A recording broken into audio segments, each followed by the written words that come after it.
তো বন্ধুরা আজকে কি করছি বলো তো, বিরিয়ানি রান্না হচ্ছে। আজকে আমাদের বিরিয়ানি রান্না হচ্ছে, আমি তোমাদের স্টেপ বাই স্টেপ দেখিয়ে দেবো কেমন করে রান্না করবে। খুব টেস্টি হবে, মানে কি বলবো, আমার বিরিয়ানি যে খায় সে হয়তো মানে শুধু আমার বিরিয়ানি খেতে চায়। আমি নাম নিজের প্রশংসা করছি না, লোকে করে তাই বলছি, কারণ তোমরা শুনতে পাচ্ছ না সেই জন্য। তো দেখো আমি বিরিয়ানি করবো, সকলে প্রথম থেকে শেষ পর্যন্ত দেখবে ভিডিওটা, প্রথম থেকে শেষ পর্যন্ত স্কিপ করবে না, স্কিপ না করলে পুরোটা দেখবে, তারপর আমার মতো করে রান্না করে দেখবে কেমন লাগে, কমেন্ট করে বলবো, অবশ্যই অবশ্যই বলবে।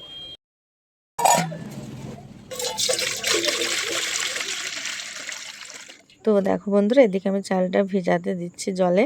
তো আমি আধ ঘন্টা রেখে দেবো, তারপর দেখো আমি কষলিয়ে ধুয়ে নেব, নোংরা বার হচ্ছে সেগুলো। এদিকে আছে দেখো আমি কী নিয়েছি, কিশমিশ, কাজু, আতর, কেশর, আর এখানে ঘি আছে, আর বিভিন্ন ধরনের যেসব মশলা বিরিয়ানিতে দেওয়া হয় সেগুলো দেখো মিক্স করা আছে, এগুলো আমি দিয়ে দেবো। আর এখানে চিকেনে দেওয়ার জন্য আলুটা আমি কেটে নিচ্ছি, মোটা মোটা করেই কেটে নিয়ে আমি, তাহলে ভালো লাগে। আর এদিকে দেখো বিরিয়ানিটা আমি কেমনভাবে করব, তোমরা একটু পুরো ভিডিওটা দেখবে অবশ্যই, এমন করে করবে। তো প্রথমে আমি ঘি দিয়ে নিয়েছি, হাঁড়িতে ঘি দিয়ে নিয়ে অল্প পরিমাণ গরম করে নিয়েছি, ওতে মশলাগুলো সমস্ত দিয়ে নিয়েছি, হাফ হাফ করে ভেজে নেব। তারপরে আমি কি দিলাম, কাজু কিশমিশ দিয়ে দিলাম, এগুলোও ভেজে নেব অল্প আছে কিন্তু। এবার আমি দেখো দুটো তেজপাতা দিয়ে দিলাম, তেজপাতা দিলে খুবই ভালো লাগে, একটা ফ্লেভার আসে। তারপরে দেখো 1/3 ভাগ মতো যেমন হয় মশলাগুলো ভাজা তেমন ভেজে নিয়েছি। তারপর চালটা দিয়ে দিলাম, চালটা আমরা নেড়ে চেড়ে মানে ভেজে নেবো। কতক্ষণ বলো তো, যতক্ষণ পর্যন্ত চালের গায়ে জল থাকবে ততক্ষণ পর্যন্ত, জলটা শুকিয়ে নেবে, দেখবে খুব সুন্দর হবে বিরিয়ানিটা। ঘি দিয়ে এমনভাবে ভাজবে।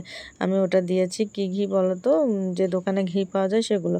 আর তারপরে আমি দেখো ভেজে নিয়ে যখন গাটা শুকিয়ে গেছে তখন আমি জল ঢেলে দিলাম। আর এদিকে দেখো আমি কেশর ভেজানোর জন্য দুধ নিয়ে নিয়েছি, কেশরটা খুলে নিচ্ছি, আঠা মতো হয়ে থাকে তো খুলতে খুব অসুবিধা হয়। তো দেখো এই দেখো কেশর আমি ভিজিয়ে নিচ্ছি। তো চামচ দিয়ে নেড়ে দেবো, চামচ পেলাম না কাছে, সেই জন্য খুন্তি দিয়েই আমি মিশিয়ে দিচ্ছি। তো আমি এটা আলাদা দিকে এবার রেখে দেবো এক সাইড করে। আর দেখো এদিকে আমি ভাতটা নেড়ে দিচ্ছি, দেখো আমার ভাতটা প্রায় ফুটতে শুরু করেছে। এই অবস্থা আমি একটু সাদা তেল দিয়ে দিলাম।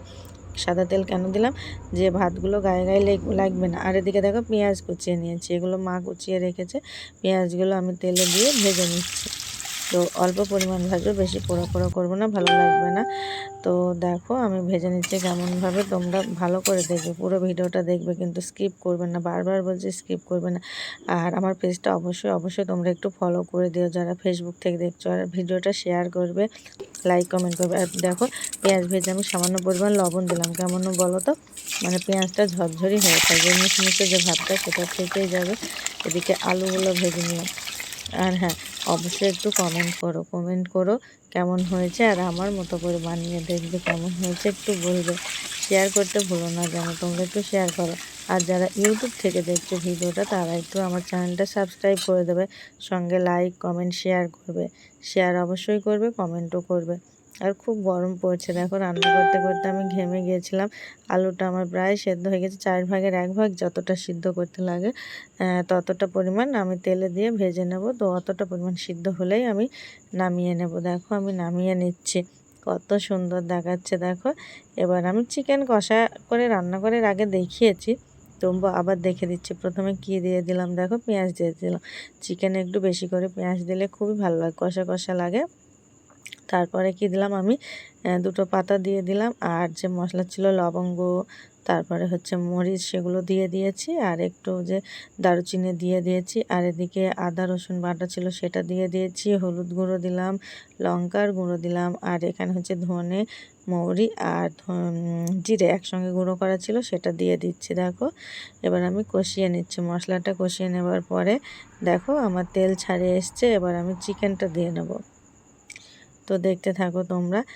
চিকেনটা আমি দিয়ে নিয়েছি, এবার দেবো কি পরিমাণ মতো লবণ, কারণ ওদিকে ভাতে লবণ দেওয়া আছে, আলুতে দেওয়া আছে, সেই জন্য এতে লবণ দিলাম। পরে আবার দেখে নিতে হবে লবণটা ঠিক আছে কিনা রান্নার শেষের দিকে। তো দেখো আমি নেড়ে চেড়ে মাখিয়ে নিলাম মশলাটা পুরো গায়ে। এবার আমি গুঁড়ো গরম মশলাটা দিয়ে নিচ্ছি। তো এটা দিলে দেখো একটা সুন্দর কালার আসে, একটা ফ্লেভার আসে, আমি না দিয়ে থাকতে পারি না, সেই জন্য।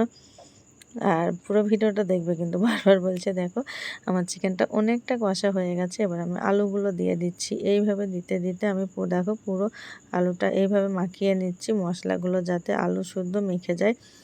তো দেখো অনেকটা সিদ্ধ হয়ে এসছে, চিকেনটা অনেকটা সিদ্ধ হয়ে এসছে। আলুটা সিদ্ধ করার জন্য আমি সামান্য পরিমাণ জল দিয়ে দিলাম। এবার নেড়ে চেড়ে দেখো অনেকটা হয়ে এসছে, আমাদেরকে ঢাকা দিয়েছিলাম। আর এখানে কি দিলাম বলো তো, শেষের দিকে একটু চিনি দিলাম, কেননা চিনি দিলে ঝোলটা খুব মাখা মাখা হয়, খুব সুন্দর লাগে একটা খেতে। ঝোল রাখবো না।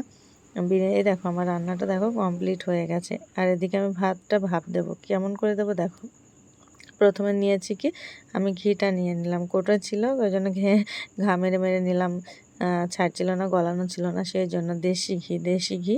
আর এদিকে ভাতটা তো আগেই করে রেখেছিলাম, দেখে নিচ্ছ। তো দেখো আমি চামচে করে তুলছি, তাও চামচে করে তুলতে তুলতে হচ্ছে না, সেই জন্য আমি কাত করে দেখো ঢেলে নিলাম। এবারে দেখো এতে কি দিয়ে দিচ্ছি, যে পেঁয়াজগুলো ভেজে রেখেছিলাম, দেখো সুন্দরভাবে দেখো ঝরঝরি হয়ে আছে, দেখেছো, লবণ দিয়েছিলাম সেই জন্য। তো আমি ছিটিয়ে নিলাম, তারপরে আমি আলুগুলো দিয়ে নিচ্ছি। আলুগুলো দেওয়ার পরে দেখো আমি চিকেনগুলো দিচ্ছি। চিকেনগুলো আমি বড় বড় পিস করি, আমার ছোট চিকেনের পিস ভালো লাগে না খুব একটা।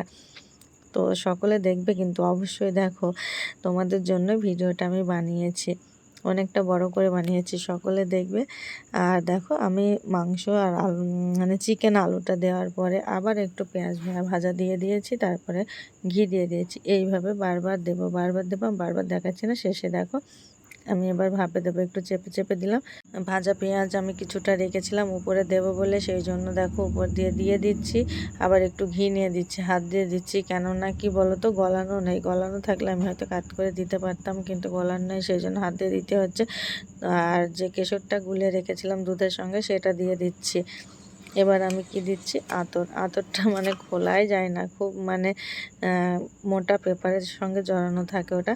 দেখো আতরটা দেখো আমি এবার দিয়ে নেবো উপর দিয়ে, আতর দিলে তবে ফ্লেভারটা সুন্দর আসে। দেখো আমি দিয়ে নিচ্ছি। সকলে কিন্তু ভিডিওটা পুরো দেখবে কিন্তু।